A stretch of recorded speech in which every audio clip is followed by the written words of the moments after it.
শহরের এক কোনায় আছে একটা পুরনো ঘড়ির দোকান। এই দোকান দিনের বেলা বন্ধ থাকলেও রাতে একা চলতে থাকে। দোকানের ভিতর ছোট ছেলে রাব্বি ঢুকে পড়ে কৌতূহল নিয়ে।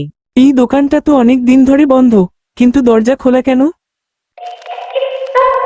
হ্যাঁ, এইসব কি হচ্ছে? তুমি সময়ের নিয়ম ভেঙে ফেলেছো রাব্বি। তুমি কে? আমি সময় রক্ষক। কেউ রাতে এই ঘড়ির ঘরে এলেই সে হারিয়ে যায় কালের ফাঁদে। এখন তোমার সময় থেমে যাবে চিরতরে। রাব্বি পকেট থেকে তার দাদার দেওয়া ছোট ঘড়িটা বের করে আর বলে, দাদু বলেছিল, ভয় এলে সময়ের উপর বিশ্বাস রাখতে হয়। এই ঘড়ি আমার রক্ষা কবচ। ঘড়ি থেকে আলো ছড়িয়ে পড়ে ভূতের চেহারা বদলাতে থাকে। তুমি প্রথম যে ভয় না পেয়ে সাহস দেখালে। তুমি মুক্ত। সব ঘড়ি আবার চলতে শুরু করে। রাব্বি দোকান থেকে বেরিয়ে আসে। সেই রাতের পর আর কেউ রহস্য ঘড়ি ঘরে যায়নি। তো বন্ধুরা, কেমন লাগলো আমাদের গল্প?